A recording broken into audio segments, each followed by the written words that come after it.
Why was she even here? That was the thought burning at the back of her mind as the morning sunlight caught the brass on the officers' uniforms, making them glint like small suns against the concrete of Iron Crest training platform. Rows of ribbons, heavy metals, faces already written into history. She was 20 years old, Private Zoe Alvarez. Nobody. A shadow in loose uniform sleeves, carrying boxes of ammunition that weighed nearly as much as she did. No one looked twice at her. That was the point. Captain Reynolds strutted down the line, his boots slapping hard enough to echo off the valley walls.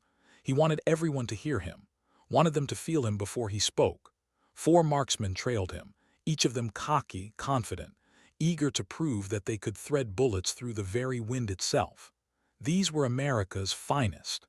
Men who smirked at the crowd, like gods descending to show mortals how the game was really played. And in their wake, like a shadow tied to their feet, came Zoe, quiet, unseen, forgotten. Double time with those rounds, Private. Sergeant Walker barked at her, his voice rough like gravel. He didn't even look at her when he said it. Yes, Sergeant, she whispered. Her arms strained as she lifted another box. Calluses tugged against the cardboard. Nobody knew that she'd spent nights in the barracks tracing wind tables with a flashlight, studying ballistics manuals until her eyes burned.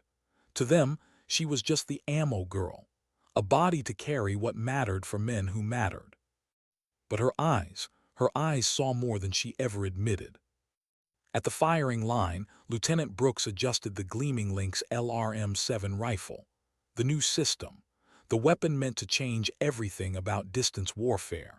The target stood at 1,900 meters, a mile and then some. The kind of distance where even hope bent under the weight of the wind. Brooks steadied himself, breath in, breath out, trigger squeeze. Miss. He tried again, miss. His jaw tightened. The officers whispered among themselves. Another miss. Frustration twisted his face until he looked like a man drowning on dry land. Winds shifting, he muttered, as though the valley itself had betrayed him. Reynolds pushed him aside. Let me show you how it's done. 3 shots later, he had nothing but failure echoing back from the distant steel. The brass shifted uncomfortably. Men checked their watches. Nobody wanted to be here anymore, not like this. And Zoe, she knelt behind them, stacking empty casings, but her eyes never left the flags posted across the valley floor. Red cloth flapping in intervals, 3 sets, each tugging in different directions. She counted them without realizing it, lips moving silently. 30-second rhythm. Always the center flags, not the ones near their position. That was the trick. But who would listen? Nobody asked, nobody cared. Until Sergeant Walker caught her whispering numbers under her breath. You got something to say, Private? Every head turned. Even the wind seemed to stop. Her throat closed, but the words still came out.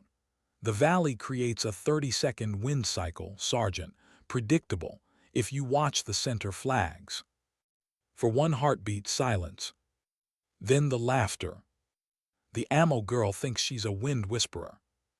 Maybe she should take the shot for us. Captain Reynolds laughed loudest of all. Stick to carrying bullets, Private, that's all you're good for. Her face didn't move, not a twitch. She carried the next box of rounds as if their laughter were nothing more than background noise. But inside it cut, it always cut. And yet there was something steadier beneath the sting, something that had been trained into her long before this day. Don't react, don't reveal, observe, record, wait. She delivered the ammunition, eyes flicking once more to the rifle. Her fingers twitched, wanting to adjust the scope to align the hold. She could see the solution in her head as clearly as the weight of the box in her hands. 3 minutes elevation, 4 clicks right, fire between gusts. But she kept her mouth shut. Hours passed, more misses, more excuses, officers left. The colonel looked ready to shut the whole demonstration down. Failure clung to the air like smoke. When Reynolds barked at her again, demanding why the rounds were defective, she didn't flinch. There's nothing wrong with the ammunition, sir. "Then what's your explanation, Private?" His voice cut sharp, hungry for someone else to blame. Her chest rose and fell. She could have stayed silent, she should have, but something cracked inside her. The weight of 100 dismissals, the smirks, the laughter, the months of invisibility. "Permission to speak freely, sir." Colonel Matthews raised a brow. "Go ahead, Private." The shooters aren't accounting for the vortex effect at target distance. The flags show 3 repeating patterns. A 7-second window when they align. That's when you fire. A ripple of disbelief spread across the line. "Absurd," Reynolds scoffed. 15 years of competition shooting and I've never heard." "Then you should recognize basic wind reading, sir." The words escaped her before she could stop them. Gasps. A private had just corrected a captain, out loud.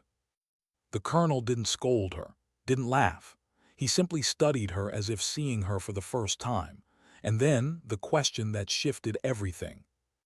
"How would you approach this shot, Private Alvarez?" Her mouth went dry, all eyes drilled into her. She wanted to melt into the concrete, wanted to fade like she always had. But instead she told the truth. "I'd wait for the 7-second window, 2 minutes right adjustment, fire then." Reynolds barked another laugh. "Nonsense, textbook nonsense." Major Harris, silent until now, leaned forward. His tone cut clean. "Care to demonstrate, Private?" The world froze. One chance, one bullet. She could feel Reynolds' breath as he leaned close enough to hiss. "Embarrass yourself out there, and I'll bury you in latrine duty until you regret ever enlisting." Her heartbeat thundered, but her eyes sharpened. She stepped toward the rifle. Her whole body changed, shoulders square, stride measured, breathing slow. She cradled the lynx like an extension of herself, like a weapon she had known in secret for years. Behind her whispers, jokes, doubt, but ahead only the flags, only the rhythm. She dropped behind the scope, adjusted with practiced precision, waited, counted. Trigger squeeze. The crack echoed, 1 second, 2, 3, then. Ping! The sound of perfect steel ringing from nearly 2 kilometers away. A note no one thought they'd hear today. Silence on the range. Zoe rose, set the rifle down with care, and stepped back into the shadow she had always carried. Face expressionless, heart pounding loud enough she feared they'd hear it. "Bullseye," Major Harris confirmed. "Dead center." Reynolds' face drained of color. Luck, beginner's luck. But inside, Zoe knew better. That wasn't luck.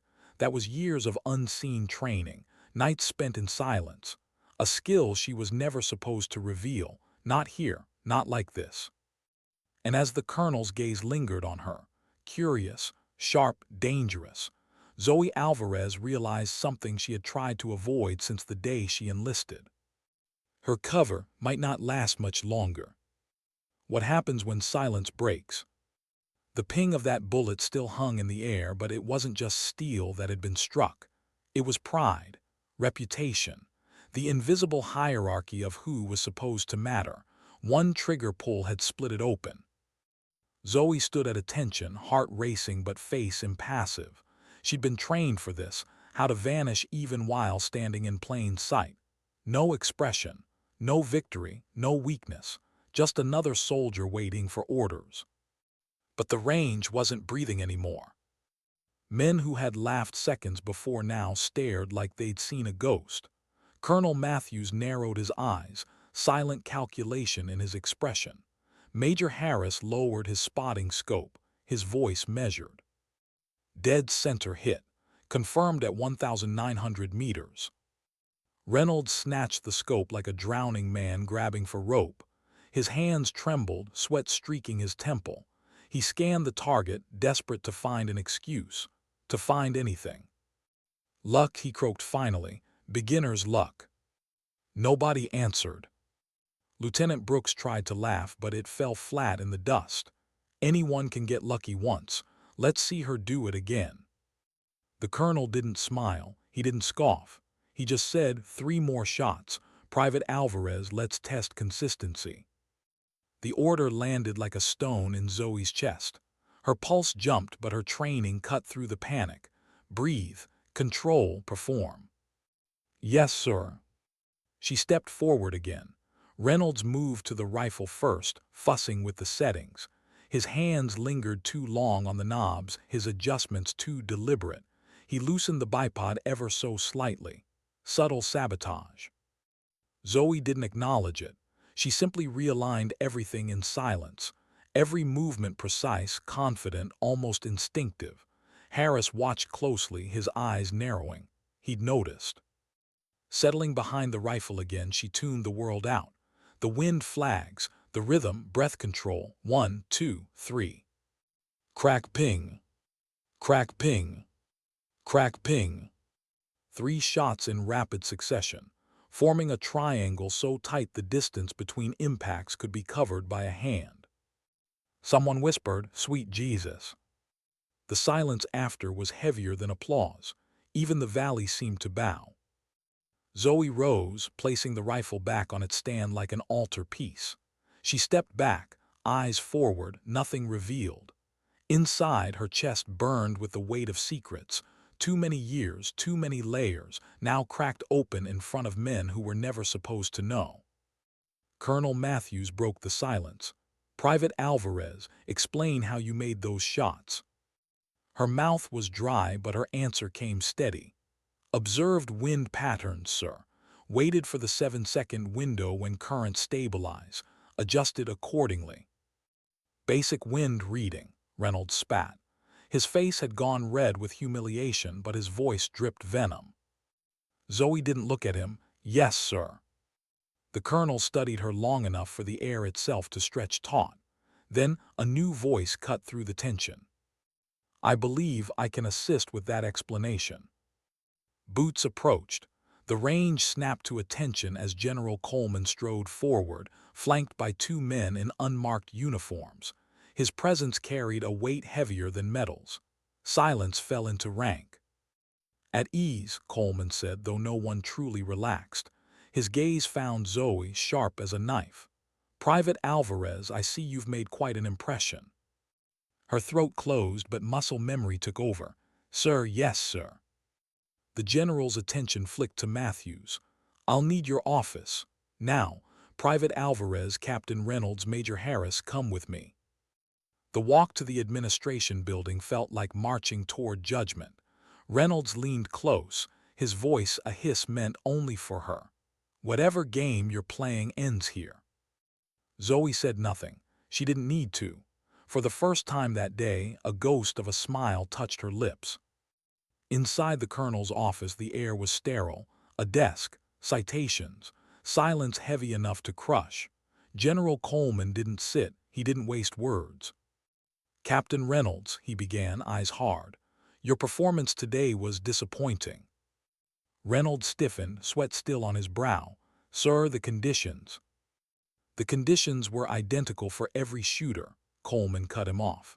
"And the rifle, as demonstrated by Private Alvarez, was fully functional." The captain flinched at the word "demonstrated." Coleman's attention shifted. His hand opened a folder, pages crisp with classified weight. He looked at Zoe. "Or should I say, Sergeant Alvarez?" The room froze. Reynolds' jaw dropped. Brooks, had he been there, would have laughed, but there was no laughter here. "Sergeant," Reynolds stammered. Major Harris exhaled, as if a suspicion had just been confirmed. "I thought there was something familiar about that stance." Coleman closed the folder with deliberate finality. "Sergeant Zoe Alvarez, Program Sentinel." The words hung like thunder. Reynolds looked from face to face, desperate for explanation. I don't understand." "No, Captain," Coleman replied coldly. "You don't." The mask Zoe had worn for months, stooped shoulders, hushed voice, invisible presence slipped away. Her posture straightened, chin lifted, eyes sharpened. She didn't need the insignia to radiate authority. It was in her bones. "Yes, sir," she answered, her tone no longer meek but commanding, precise. Reynolds looked as if he'd been struck. "This is some kind of joke." The United States military doesn't joke about operational security, Captain. Coleman's voice had an edge that could cut steel. Sergeant Alvarez is part of a specialized initiative designed to identify and evaluate exceptional talents under authentic conditions. Reynolds swallowed hard. Exceptional talents. Harris nodded slowly. The kind that can hit a target at 1,900 meters when every so-called expert fails. Morning light streamed through the office window, dust motes floating like tiny soldiers frozen mid-march. Reynolds still couldn't process it. Months of barking orders at her, dismissing her, treating her like background noise, and she outranked his assumptions by miles. My cover assignment was ammunition logistics, Zoe said evenly. Observation required that I remain unnoticed. The mission was to evaluate the link system under real conditions. Observation, Reynolds spat the word like it burned his tongue. So you've been spying on us. Observing, she corrected softly. Authentic behavior is only revealed when no one believes they're being watched. His face flushed dark. The humiliation cut deeper than any reprimand. Every sneer, every dismissal, every time he'd called her nothing, all while she'd been recording, assessing, and outranking him without a word. General Coleman didn't soften. Captain Reynolds, your conduct has been noted, and it raises concerns. Reynolds bristled. Sir, with respect, I had no way of knowing. That's precisely the point, Coleman snapped. You had no way of knowing, yet you revealed your leadership instincts clearly. They were lacking. The silence stretched. Reynolds' lips trembled as though searching for a defense that didn't exist. Zoe's voice broke through, calm, almost protective. Sir, his behavior wasn't unusual. Most units react similarly toward support personnel. It was consistent with the environment. Reynolds glanced at her, confused. She was defending him, or maybe just telling the truth. Coleman's eyes softened for a moment. Perhaps, but what matters is how leaders react when faced with talent outside expectation. Today, Captain Reynolds attempted to dismiss, discredit, even sabotage rather than adapt. Harris' voice was quieter but sharper. He loosened the bipod, adjusted the scope. We all saw it. Reynolds' face drained of blood. I was ensuring alignment. Don't, Harris cut him off. The silence was suffocating, then a knock at the door. A folder delivered to Coleman's hand. He skimmed it quickly. Well, interesting timing. His eyes lifted. The Lynx project engineers report flaws in the elevation mechanism, exactly what Sergeant Alvarez compensated for. The truth landed heavy. The weapon itself had failed, but Zoe had seen it, adapted, succeeded. Coleman dismissed Reynolds and Brooks from the office, cold finality in his tone. Consider this a learning opportunity, gentlemen. Sometimes the most valuable perspective comes from watching rather than doing. As the door closed behind them, Coleman's demeanor shifted slightly. He faced Zoe. Outstanding cover maintenance, Sergeant, though I didn't expect your revelation to be quite so dramatic. Zoe's lips barely moved. Wasn't my intention, sir. Nevertheless, Harris said, his gaze steady on her, you didn't just expose flaws in equipment. You exposed flaws in leadership, and that's harder to measure but just as critical. Coleman nodded. Indeed, the mission isn't just steel and circuits, it's people. And today, Sergeant, you reminded us why Sentinel exists. For the first time since the trigger pull, Zoe allowed herself a breath. But even as relief trickled in, a new weight pressed on her shoulders. Her cover was gone. The quiet anonymity that shielded her had shattered. She was visible now, seen, and being seen came with its own kind of danger. Why were they all staring? That was the first thought Zoe felt the next morning when she stepped onto the range, not as the invisible private lugging boxes, but in her crisp uniform with the sergeant's stripes that told the truth of who she was. The same men who had laughed in her face the day before now shifted uncomfortably as she passed, as though they weren't sure whether to salute, to sneer, or to apologize. She felt the weight of their eyes pressing into her. It wasn't respect, not yet. It was shock, resentment, confusion. She walked as though she didn't notice, but every step was measured, every breath controlled. The anonymity she had once relied on was gone. And the truth was, she missed it already. At precisely 600, the team assembled. Captain Reynolds stood rigid at the front, his posture flawless, his face locked in professionalism that didn't quite hide the storm underneath. Lieutenant Brooks shifted on his feet, caught between curiosity and shame. The others hovered in silence, waiting to see what would happen. Sergeant Walker hung back, expression unreadable, but Zoe caught the faintest trace of something in his eyes: recognition, respect, maybe even pride. Zoe set her materials down with methodical precision. Targets, maps, small wind flags, the same tools she had studied in secret now displayed openly. "Good morning," she said, her voice carrying easily across the range. "Welcome to advanced applications of wind and ballistic compensation. Today, we'll address the challenges specific to the Lynx LRM-7 system." Her tone was calm, neutral, but the air around them was anything but. Reynolds crossed his arms, voice clipped. "Is this really necessary, Sergeant? Every man here is already a qualified marksman." She met his gaze without flinching. "Yes, Captain, on standard platforms under standard conditions. The Lynx isn't standard, and neither are the conditions in this valley."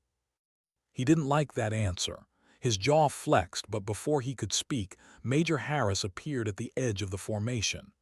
"I'll be observing," he said simply, his eyes scanning the group. He didn't have to say more. His presence was enough to silence further protest.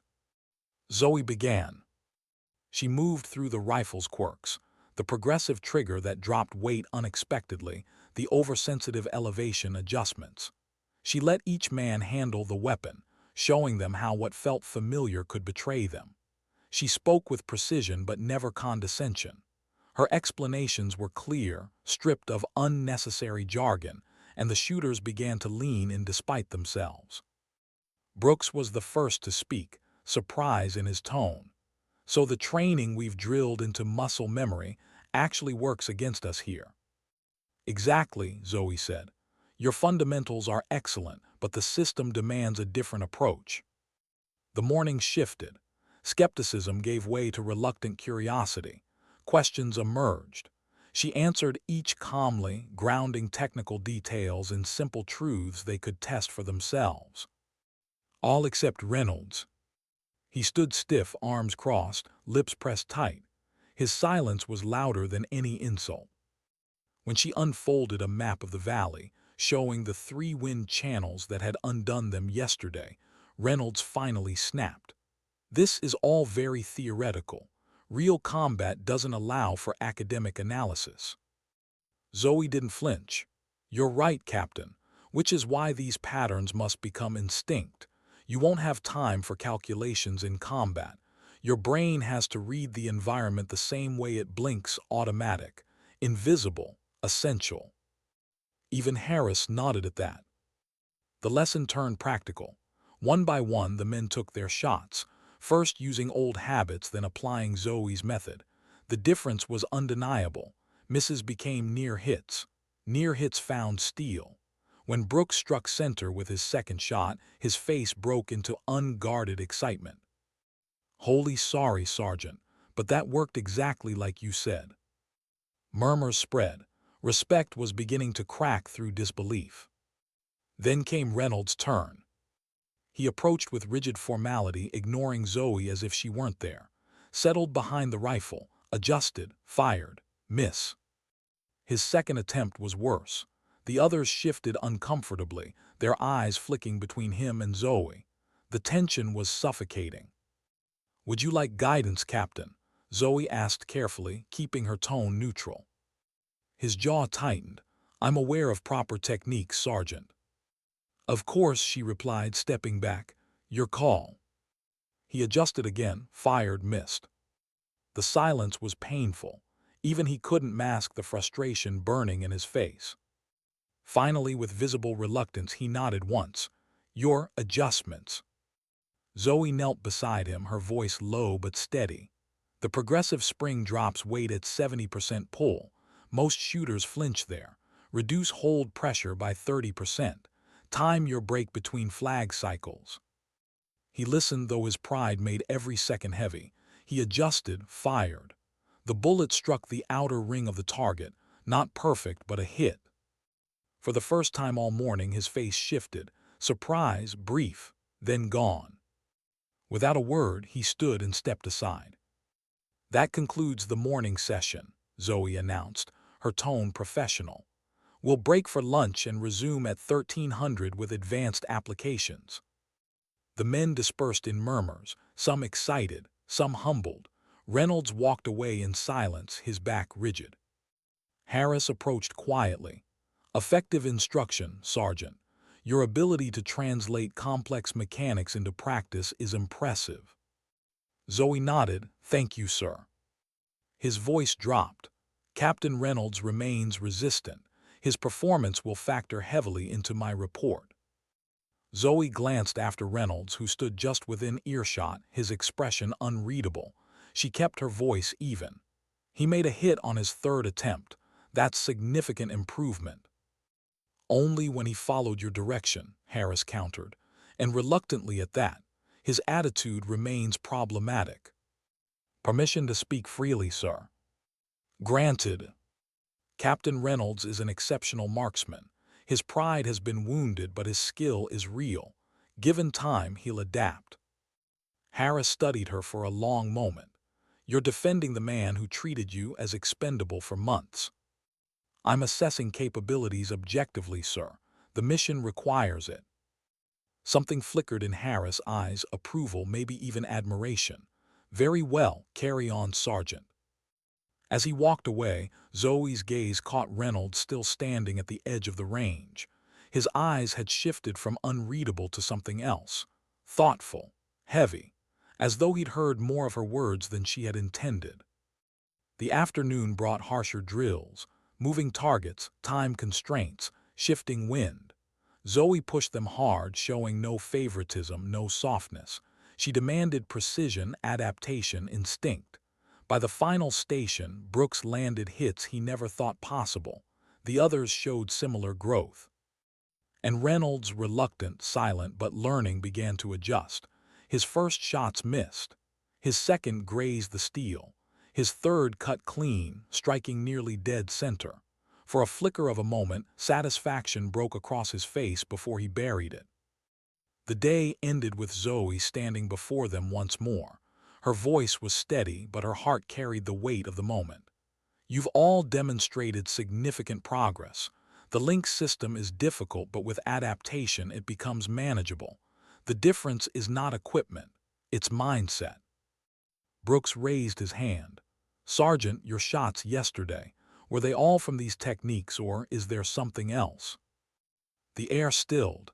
Even Reynolds looked to her, waiting. Zoe allowed the faintest smile. The techniques are the foundation, but there's no substitute for practice. 10,000 rounds downrange teaches you lessons no classroom can. It wasn't the full truth, but it was enough. The men dispersed. Harris disappeared with his notes, and Reynolds lingered. For a moment it seemed he would leave without a word. Then, with visible effort, he stepped closer. His voice was stiff but deliberate. Your instruction today was informative. Coming from him, it was a confession, almost an apology. Thank you, Captain, Zoe replied evenly. He hesitated again. His pride fought his conscience. Finally, the words cracked through. About yesterday and the months before, my conduct was consistent with my cover assignment, Captain. Her interruption was smooth, practiced. No apology necessary. He searched her face, torn between relief and something else he couldn't name. Then finally he extended his hand. Good instruction today, Sergeant Alvarez.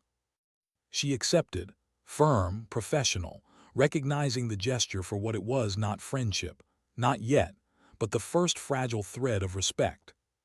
And for Zoe, that was enough. Why did writing the truth feel heavier than firing a bullet? Zoe stared at the report on her desk, the early morning light spilling across the pages. Words, numbers, charts clinical on the surface, but each line carried weight. Every misfire, every flawed adjustment, every subtle sabotage she had quietly corrected now lived in black and white. Her analysis of the Link system wasn't just data. It was evidence. Evidence that might shape procurement decisions, careers, maybe even futures. She'd done this before, countless times under different covers in different corners of the world. But this time was different. This time her face had been seen. Her name had been spoken aloud. At 7:50 sharp, she delivered the folder to General Coleman's temporary office. Major Harris was already there, standing with arms folded, eyes sharp as always. "Sergeant Alvarez," Coleman greeted, his tone crisp but not unkind. "Right on time." "Yes, sir." She placed the report before him, her posture straight, her expression calm. He skimmed quickly, nodding in places, frowning in others. "Thorough, as expected, your recommendations. The system shows potential, but requires refinement in 3 areas," Zoe said evenly. "Trigger assembly modification to eliminate the progressive spring drop. Elevation adjustment recalibration to match standard specifications. And dedicated training for wind reading beyond conventional doctrine." Coleman exchanged a glance with Harris. Concise, precise. He set the folder aside and leaned back. His gaze rested on her longer than before, studying, weighing. "Your 3 months here have been illuminating." "Yes, sir." "Not just about the links," he continued, "but about how we evaluate weapons, about how we evaluate people." The words lingered. Zoe said nothing. She learned long ago that silence often revealed more than speech. Coleman tapped the report with one finger. "Your work here validates Sentinel's purpose, hidden capabilities, missed potential, not just in equipment, in soldiers." Harris added, "You've shown that observing natural behavior reveals truths formal tests overlook. That's as true for people as it is for rifles." Something inside Zoe tightened. She knew where this was leading. She wasn't sure she was ready to hear it. Coleman's voice softened, though his eyes stayed hard. "Which brings us to your next assignment." She didn't react, though her pulse quickened. "Sentinel is expanding," Harris explained. "We're formalizing a training cadre. Operators who can teach observation, adaptation, identification. Your results here confirm you're a fit. A training role, not another undercover evaluation, not another silent infiltration where anonymity protected her. Instruction meant visibility, exposure, permanence." Zoe's answer came carefully measured. "Honored, sir, though my experience is primarily in field operations, not formal instruction." Coleman's lips twitched with the hint of a smile. "Yesterday's session suggests otherwise. That team learned more from you in 8 hours than in a month of conventional training." Before she could reply, a knock interrupted. The door opened. "Captain Reynolds requests a moment," Coleman's aide said. The general raised a brow. "Send him in." Reynolds entered, his uniform immaculate, his salute crisp. His composure looked flawless, until Zoe caught the faint tension in his jaw, the too careful control of his breath. "At ease, Captain," Coleman said. "What can I do for you?" Reynolds stepped forward, placing a folder on the desk. "Sir, I've reviewed yesterday's training data. I've prepared supplemental notes for the Link's evaluation. I believe these observations may support Sergeant Alvarez's assessment." Coleman accepted the folder, flipping through with mild surprise. "Initiative noted." Reynolds kept his tone even. "This isn't meant to contradict her findings, sir, merely to supplement." Coleman glanced briefly at Zoe before handing her the folder. "Your thoughts, Sergeant." She opened it, scanning. Technical diagrams, adjustments, recalibrations. Her brows lifted slightly. "Captain Reynolds' proposed modification to the SEER engagement is elegant, simpler to implement than my own recommendation." Reynolds blinked, clearly unprepared for her acknowledgement. Coleman nodded. Very well, we'll incorporate his observations. The captain hesitated, then drew a breath. Sir, one more matter. I'd like to formally request assignment to the Lynx development project as technical advisor. The words stunned the room into silence. Harris tilted his head, surprise flickering across his face. That would mean leaving field operations. Yes, sir. Reynolds' tone was steady, but Zoe heard the undercurrent, a man forcing pride into humility. Yesterday's training revealed aspects of modern systems worth deeper exploration. I believe my experience can contribute. Coleman studied him for a long moment. Unexpected but not unwelcome. I'll consider it. Reynolds saluted sharply, then turned to leave. Just before stepping out, his gaze brushed Zoe's, brief, conflicted, unreadable. When the door closed, Coleman leaned back, exhaling. That was unexpected. Yes, sir, Zoe said quietly. His transformation in 24 hours is remarkable, Harris added. From dismissal to deference. People adapt at different rates, Zoe said. Sometimes resistance is proportional to eventual acceptance. Coleman's eyes flicked to her. A fair observation, which brings us back to you, Sergeant. Sentinel needs instructors who understand both the technical and the human. Her answer came slower this time. Yes, sir. Based not only on skill, but on your ability to communicate it, even to those resistant to it. Zoe hesitated. Her career had been built in shadows, in silence. Yet yesterday, standing in plain sight, something had shifted. Watching Brooks' eyes light up after a hit. Watching the others realize they could adapt. Even watching Reynolds wrestle with pride until the truth forced him to change. She hadn't expected it, but she had felt it. A strange kind of satisfaction. I'd be honored to accept, sir, she said finally. Coleman extended his hand. Congratulations, Sergeant. Report to Fort Benning next week. Program Sentinel is fortunate to have you. As she shook his hand, Zoe felt the weight of another cover falling away. Not the false rank this time, but the illusion she'd carried even within herself. The belief that she was only a ghost in shadows. Perhaps she was something else.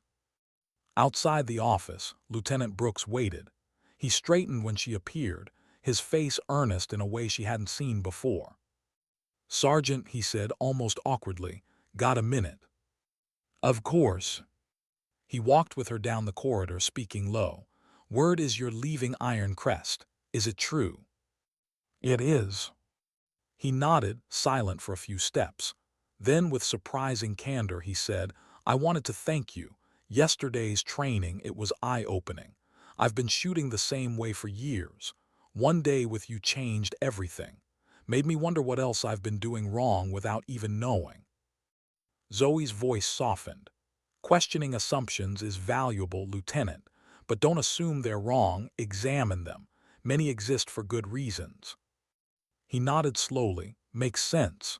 He extended his hand, hesitation in his eyes, and maybe apologize for before, the things I said, the way I treated you. She accepted the handshake, firm but not lingering. No apology necessary, Lieutenant. The mission required perception. You played your role. Still, he said, his voice almost breaking, we could have treated the private with more respect. That was never the mission. That was on us. Zoe met his gaze. True leadership looks the same in any direction, Lieutenant. Up, down, or across. The words landed heavy. He nodded once firmly. I'll remember that. As he walked away, Zoe felt the truth of it ripple through her chest. Respect didn't flow one way.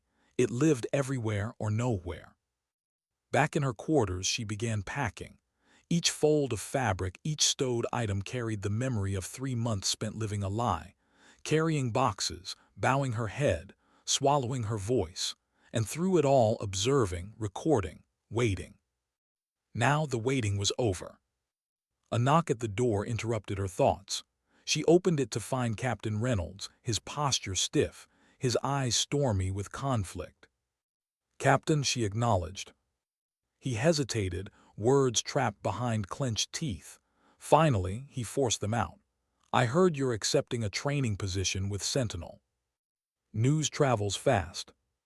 He shifted. "It's a good fit. You're an effective instructor." Coming from him, it was more than praise. It was surrender. "Thank you, sir." Another pause, longer this time. His voice dropped. "How did you do it?" Zoe tilted her head. "Do what?" "Endure." His voice was raw now, stripped of arrogance. "Months of being treated as less than you are, and never once showing it." Her answer came calm. "The mission always comes first. Personal feelings are secondary." "That's the official answer." His eyes searched hers. "I'm asking for the real one." For the first time, Zoe allowed herself a small, genuine smile. "The real answer is the same. When you believe the mission matters, pride and recognition don't." He absorbed the words slowly, his own pride bending under their weight. Finally, he extended his hand. "Good luck, Sergeant Alvarez." She took it, firm, steady, respectful. And in that handshake, something shifted between them. Not friendship, not yet, but something truer than enmity, a fragile, unexpected respect. Zoe closed her door behind her, heart steady. For the first time, she wasn't just walking out of a mission. She was walking into something bigger, something lasting. Why did the parade ground feel louder when no one was speaking? Zoe stood at the edge of Fort Bennink's vast training field, the morning sun painting the asphalt in blinding light. Recruits marched in formation in the distance, their boots striking rhythm in perfect unison. But here, in the quiet cordoned-off section marked only for program Sentinel, silence reigned. Silence and expectation. 20 faces stared at her. Soldiers hand-picked, some hardened by combat, others fresh from the academy, all of them skeptical. They had been told they were chosen for something different. They had been told someone would show them how to see beyond the manual, but none had been told that someone would be her. A woman younger than most of them, small in stature. Not a decorated veteran with rows of ribbons, but a figure who looked, at first glance, ordinary. And she could feel their doubt. She knew it. She had lived it before. Her uniform bore the truth now, sergeant stripes clear and sharp. But stripes alone didn't earn respect. Respect was bought by action, by proof. And here, on her first day as an instructor, she had nothing but her voice. She took a breath, steady. "Good morning, I'm Sergeant Zoe Alvarez. Welcome to Sentinel Orientation." The words hung, neutral, plain, but her tone carried weight, measured, deliberate, precise. No one moved. No one answered. She expected that. "You're here," she continued, "because you've been identified as exceptional, not just in skill but in potential. Sentinel doesn't train ordinary soldiers. We refine instincts you already have, sometimes instincts you don't even know you carry." A murmur rippled through the group. One soldier, broad-shouldered with a jaw like stone, raised his hand. His voice was skeptical, almost defiant. "With respect, Sergeant, what exactly gives you the authority to tell us how to refine instincts we've been hunting for years?" Zoe met his eyes, steady, calm. "Your question is valid. You've trained, you've fought, you've survived. So have I, but instinct alone isn't enough. Yesterday's instincts may not survive tomorrow's battlefield." She paused, then added softly, "And authority isn't given, it's proven." That line caught them, some shifted curiosity edging out doubt. Zoe set down a case. She opened it slowly, revealing the Lynx system, the same rifle that had shattered her cover at Iron Crest. Its black frame gleamed under the morning light, a silent monument to her journey. "Today," she said, "we test instincts." The range exercise was simple. Targets set at unpredictable intervals, wind machines creating shifting currents, time limits forcing decisions. Each soldier stepped forward, confident. Each missed. Again and again, bullets flew wide. Frustration built, confidence cracked. The murmurs grew louder, sharper. Finally, Zoe stepped forward. Watch. She knelt behind the rifle, the flag snapped, the wind machines hummed. She adjusted, breath, fired, one shot, dead center. The group fell silent. Again, she said, and fired a second. Dead center, a third, dead center. She rose, face calm, voice even. Instinct is not guessing. It's learning to see patterns others miss. It's patience in chaos. It's reading the silence between the noise. The broad-shouldered skeptic stared at the target, his doubt cracking into something else. Respect. Now, Zoe said, let's begin again, one by one, I'll guide you. The day stretched long and the lessons dug deep. She showed them how to watch, not just the flags, but the grass, the dust, the way the light shifted across the valley. She taught them to listen, not just to the crack of a rifle, but to the rhythm of silence between gusts of wind. Each soldier began to change. Misses narrowed. Narrow misses struck steel. And when the broad-shouldered skeptic finally hit his mark, he lowered the rifle slowly, his face breaking into a grin he tried and failed to hide. "Sergeant," he said softly, "that felt different." Zoe allowed the faintest smile. That's because it was. But beneath the steady rhythm of instruction, doubt gnawed at her. Teaching meant exposure.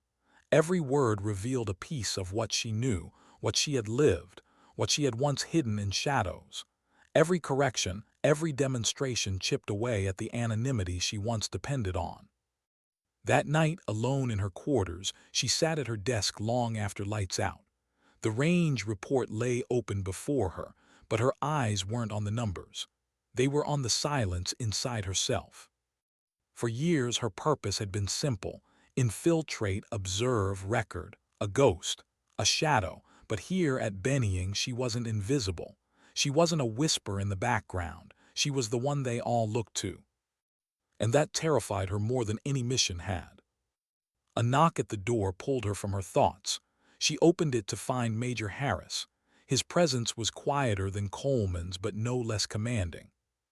"May I?" he asked. She stepped aside. He looked at the open report, then back at her. "You did well today." Her voice was steady, though her chest felt tight. "They learned, that's what matters." "They learned because you taught them," Harris said, "and because they believed you, eventually." She didn't answer. He studied her in silence, then asked softly, "Why does it trouble you?" She blinked. "Sir, you've led missions in hostile territory, made shots others can't even imagine, but standing in front of 20 soldiers, why does that unsettle you?" Her throat tightened. She wanted to answer with protocol, with something clean, but the truth pressed too close. "Because visibility makes you a target," she said finally. "In shadows, you can survive. In the open, you can be destroyed." Harris nodded slowly.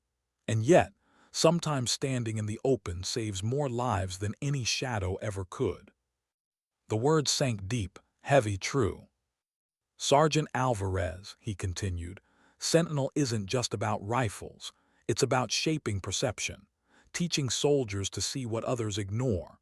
And you, more than anyone, know how much is lost when we fail to see." Zoe met his eyes. For once she didn't look away. "I'll try, sir." "Don't try," he said simply. "Do." When he left, Zoe sat back at her desk. The silence no longer felt heavy. It felt like a pause before something larger. The next morning, she stepped back onto the range. 20 faces turned to her again. And this time, when she spoke, she didn't feel like a shadow. She felt like a voice. Why did the silence before an exercise feel more dangerous than live fire? Zoe stood at the edge of the mock battlefield, a stretch of scrubland carved into valleys and ridges. Overhead, storm clouds pressed low, the air heavy with coming rain. 20 Sentinel candidates crouched in gear, rifles slung, nerves sharp enough to feel in the air. They weren't here for marksmanship drills anymore. Today was different. Today was judgment. The simulation orders were brutal. Infiltrate, hold, and extract within a 4-hour window. Hostile patrols, shifting wind currents, moving targets, and, unknown to the trainees, deliberate sabotage written into the scenario. It wasn't fair. It wasn't meant to be. Zoe had run operations like this. Real ones. She knew how easily even experienced operators cracked under the weight of uncertainty. And now she stood in the role of observer, forced to let these soldiers stumble into mistakes she could already see coming. She hated it, but she knew it was necessary. Major Harris stood beside her, binoculars in hand. His expression was unreadable, his voice quiet. This isn't about success. It's about revelation, who adapts, who folds, who listens. Zoe nodded, though her chest felt tight. She could already see the tension in their formations. Too tight, too loud, wind discipline non-existent. She wanted to correct them, to bark orders, to fix everything before it fell apart. But she stayed silent. The operation began. The first fire team advanced into the valley. Within minutes, the simulated enemy flanked them from higher ground. The blanks cracked sharp in the air, smoke grenades blooming white. The trainees scattered, shouting over one another. Confusion. Zoe's hands curled into fists. She wanted to grab the radio, wanted to save them. But Harris' voice was steady. Wait. The trainees regrouped, ragged and shaken. One private's face was pale beneath the camouflage, panic in his eyes. He wasn't watching the wind. He wasn't watching anything. He was breaking. Zoe's chest ached. She remembered being that young once. Remembered the first time fear had clawed her throat in a live mission. She had survived only because someone older, harder, had held the line beside her. Now she was the older one, the harder one, and she wasn't allowed to hold the line for them. Hours dragged. The teams fumbled. Some adapted, some didn't. By the extraction phase, only 6 had managed to hold their objectives with any consistency. The rest stumbled in, exhausted, frustrated, ashamed. When it was over, silence stretched across the debrief tent. Mud-streaked faces looked to her, waiting for judgment. Some angry, some desperate, all searching for something. She looked at each one in turn. She saw herself in them, young, hungry, uncertain. She felt the weight of what to say. Words could crush or build. Both were sometimes necessary. "You failed," she said simply. The word hit like a slap. Some flinched. Some glared. One clenched his jaw so tight she thought his teeth might crack. But she didn't soften. "You failed because you relied on instinct without observation, because you reacted instead of adapting, because you thought the mission was about hitting targets. It was. It was about surviving patterns you didn't want to see." The silence deepened, and then more quietly she added, "Failure is the beginning, not the end." The broad-shouldered skeptic from her first day looked up, his face still streaked with dirt. "So what do we do now, Sergeant?" Her answer was steady. "You learn, you fail better, and then you stop failing." The words weren't dramatic. They weren't meant to be, but something in the room shifted. Shoulders straightened. Anger cooled into determination. Afterward, Harris pulled her aside. His expression was sharper than usual, but his voice carried approval. "You let them bleed. Good." She frowned. "Good. They'll remember the sting of failure longer than any lecture, and they'll fight to avoid it next time. That's what Sentinel is, not perfection, persistence." Zoe didn't answer right away. Her chest was heavy, but slowly she nodded. That night she sat alone again, the storm finally breaking outside her quarters. Rain lashed the windows, thunder rolling low. She replayed the day in her mind, every mistake, every flinch, every young face staring at her as though she carried the weight of their futures. And in the storm's silence, she admitted something to herself. She wanted them to succeed more than she had ever wanted her own victories. Because maybe teaching wasn't about losing her shadows. Maybe it was about giving others the chance to survive them. Why did the air feel wrong? Zoe knew it the moment she stepped onto the ridge overlooking the simulation grounds. The horizon shimmered with heat, the late afternoon sun baking the earth into dust. 20 trainees crouched below, gearing up for their final evaluation, Sentinel's crucible. The scenario was supposed to be scripted, controlled. Hostiles armed with blanks, radios tied to exercise frequencies, medics standing by. Safe on paper. But Zoe's instinct screamed otherwise. She scanned the valley. The wind carried differently today, fast, erratic, pulling smoke sideways. Too many blind corners, too much noise, and the trainees, they were restless, their eyes sharp with pressure. This wasn't just another drill. For some, this was the chance to stay. For others, the risk of being cut. Stakes that burned hotter than bullets. Harris stood beside her, calm as always, binoculars steady. This will tell us what we need to know. Zoe's jaw tightened. They're not ready. They're not supposed to be ready. We measure who adapts under fire. She bit back her reply. He was right in principle, but something in her chest wouldn't quiet. The whistle blew. The operation began. At first it played out as expected. Fire teams advancing, encountering opposition, scrambling under simulated fire. Smoke grenades bloomed. Radio chatter flared. Then something shifted. A burst of gunfire cracked sharper than blanks. Too sharp, too real. Zoe's head snapped toward the ridge. She saw one trainee stagger, clutching his arm, crimson staining his sleeve. Her blood froze. That wasn't simulation, she said flatly. Harris' face hardened. He raised the binoculars. His voice stayed calm, but his words cut. Live rounds. Abort the exercise, Zoe barked, reaching for her radio. But Harris caught her wrist. Wait. Her eyes blazed. They're under live fire. Unknown origin. Could be a breach, could be deliberate interference. If we panic, we expose everyone. Let's confirm. Another crack. Another trainee dropped, this one crying out, his leg twisted wrong. Chaos rippled across the valley, young soldiers suddenly realizing the game had changed. Zoe ripped free of Harris' grip. They don't need confirmation, they need leadership. She was already moving before he answered.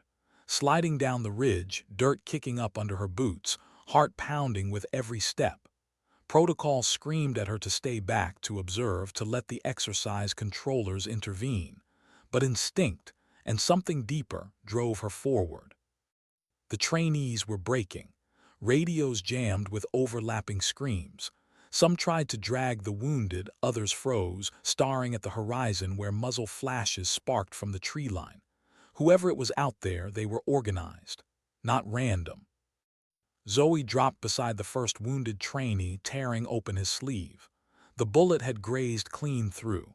Painful, bloody, but survivable. Stay with me, she ordered. Her voice cut through his panic, sharp and steady. The others swarmed around her, desperate for direction.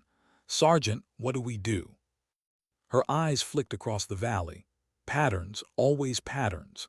The flashes came in intervals, 2 shots, pause, 2 more. A pair working in tandem, pinning fire, forcing the trainees to cluster. Spread out, she commanded. Low crawl to the east ridge. Use the wind to mask movement. Don't bunch, don't stop. They obeyed without hesitation. Doubt was gone now. Fear had burned it away. They moved like they were tethered to her voice. Another crack split the air. Dirt exploded inches from her boot. Too close, too precise. Whoever these shooters were, they weren't amateurs. She grabbed the rifle from the trainee nearest her. Standard issue, nothing fancy. But in her hands it was enough. She slid behind cover, breathed once, twice, and fired. Not at the tree line itself, but at the dirt just ahead of it, forcing the hidden shooters to shift. Move, she shouted. The trainees scrambled, dragging the wounded. Adrenaline pushed them faster than fear. Overhead, the whistle shrieked, the exercise controllers finally signaling abort. But the live fire didn't stop. Zoe's stomach turned cold. This wasn't an accident. This was intrusion. She fired again, precise, suppressing. Enough to buy seconds, enough to buy lives. Her trainees made the ridge, tumbling behind rocks, gasping. Some were crying, all were alive. She dropped beside them, her voice steady though her chest heaved. Listen to me. This isn't a drill anymore. You do exactly as I say or you don't walk out. Eyes wide, faces pale, they nodded. No one questioned her now. She broke them into pairs, assigning fields of vision, forcing them to focus on tasks instead of terror. Their breathing slowed. Their hands steadied. They weren't collapsing anymore. And in that moment, she realized. They were looking at her not as an instructor, not as a stranger, but as their leader. Minutes stretched into hours. Finally, the sound of helicopters tore across the valley. Quick reaction force sweeping in, armed and real. The tree line went silent. Whoever had fired live rounds melted away into the wilderness. When it was over, the trainees were evacuated, 2 injured, none dead. Medics swarmed. Command stormed. Investigations launched. But in the chaos, one truth stood clear. Those 20 soldiers hadn't broken. They hadn't died. Because Zoe had stepped out of protocol, out of silence, and into their line of fire. That night, Harris found her sitting alone outside the barracks, her uniform streaked with dirt and blood, her hands trembling now that the danger had passed. "You disobeyed direct protocol," he said quietly. "Yes, sir," she answered, no excuse, no defense. He studied her, "And you saved them." Her voice cracked softer than she intended. "They're kids, Major. They would have been slaughtered." Harris nodded slowly.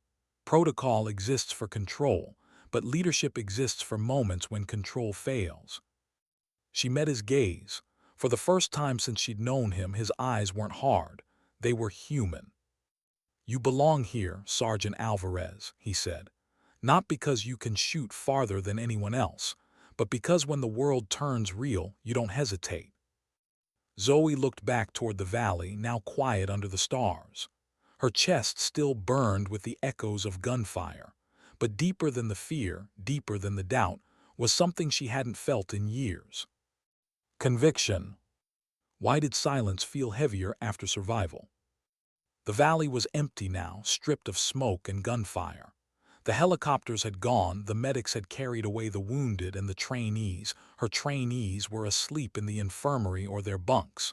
The field looked ordinary again. Just earth, just wind. But Zoe knew better.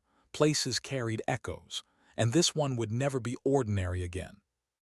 She stood alone at the ridge, the night wind brushing her face. Every breath still carried the metallic taste of adrenaline. Every heartbeat still remembered the sound of rounds snapping too close. She had been in firefights before, missions that carried her into shadows and back again. But this had been different. Not because of the danger, but because of who was with her when it struck. She hadn't been alone. She had been responsible. The thought pressed harder than any weight she had ever carried.